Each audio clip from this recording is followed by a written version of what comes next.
can try and win championships, and that's what it's all about. When you look from the outside and you watch this team, I know we're going to have a real good, solid hockey team this year. Welcome back to Fireside Rangers. I'm your host, Anthony Rivardo, joined by my co-host, Eric Wilson, and today we're going to be discussing a specific player and why he has the potential to have a breakout season in the 2022-23 season, and that is Vitali Kravtsov. Now, we've discussed him here and there on the channel over the past couple of weeks and where he might fall in line in terms of the third line, fourth line, where he fits in on the lineup. And a lot of you had some interesting takes on him in the comment section. Eric had some interesting takes on him in previous videos. So we're going to dive into him fully and kind of go over why this could be his year or why it could also not be his year. What could cause him to not have that breakout campaign and not find himself in the Rangers lineup. But before we do that, Eric, how are you doing today? I'm doing great. As I mentioned yesterday, today is the 2-week anniversary of Ryan Strome being told he is no longer a New York Ranger. So I've been celebrating. I hope y'all are celebrating too. The party doesn't end. The farther we get away from that day, July 13th, the more time has been since Ryan Strome left. So I'm very excited. But, we got business to conduct. So I'm here to talk about Vitali Kravtsov. Yes, sir. Here to talk about Kravtsov. And first of all, I want to start by saying it's been a tumultuous few years for Vitali Kravtsov and the New York Rangers, right? You take a look at his history since being the 9th overall draft pick in the 2018 NHL draft. And there's been a lot of issues, and they're well documented. He's bolted twice for Russia after failing to make the team out of camp.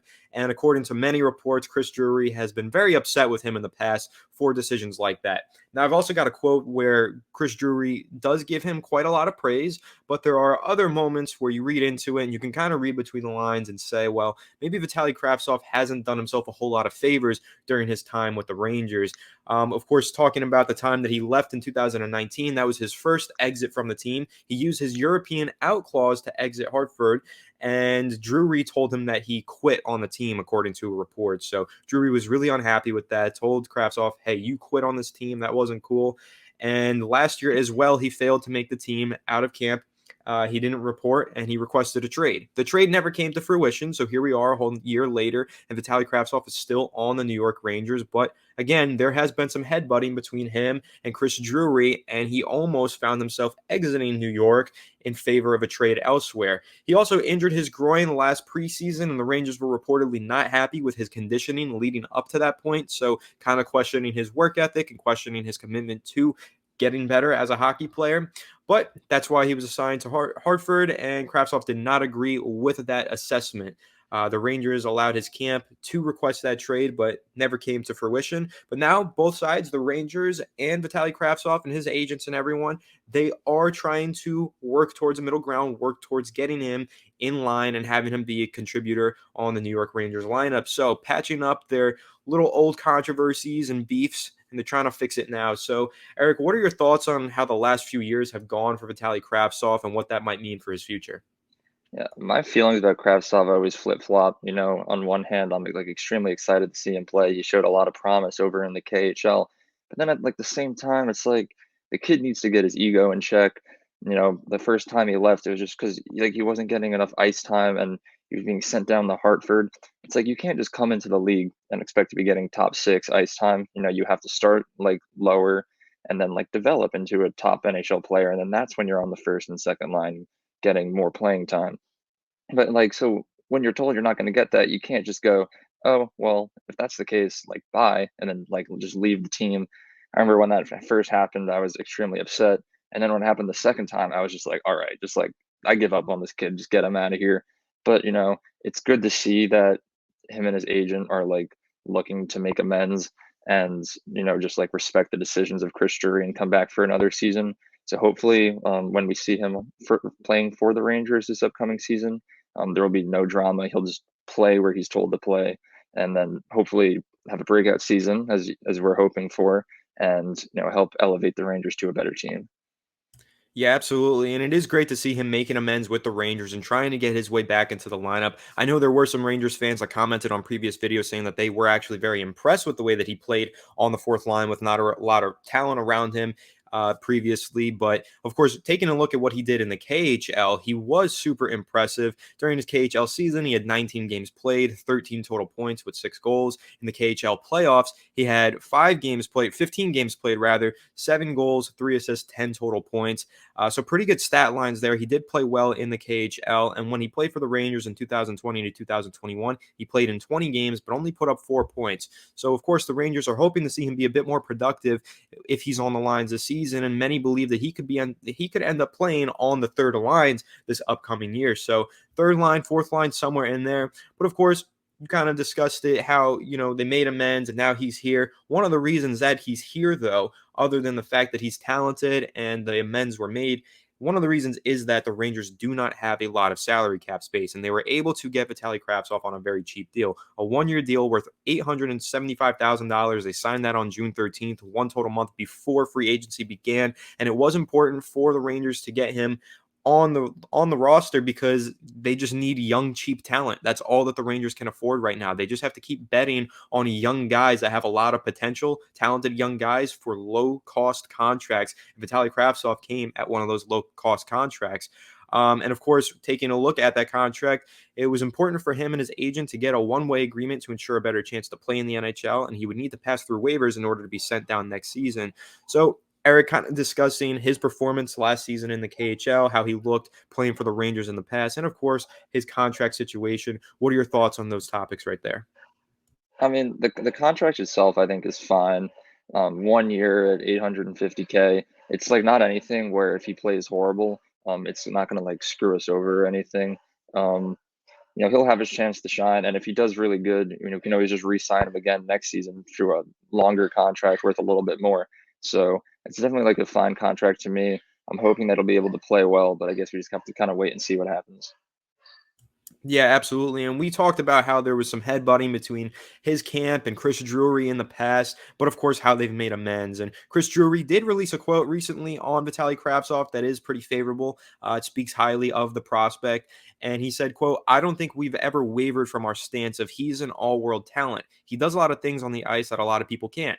Like everyone else, your play dictates where you end up, but we're certainly glad to have him back in the mix," end quote. So really just driving home the point that they are on good terms now, and the Rangers are looking to see what Vitali Kravtsov can do and hopefully make him a prominent part of their future. But Eric, do you have any thoughts on that quote from Chris Drury before we dive into the reason why he'll have a breakout year?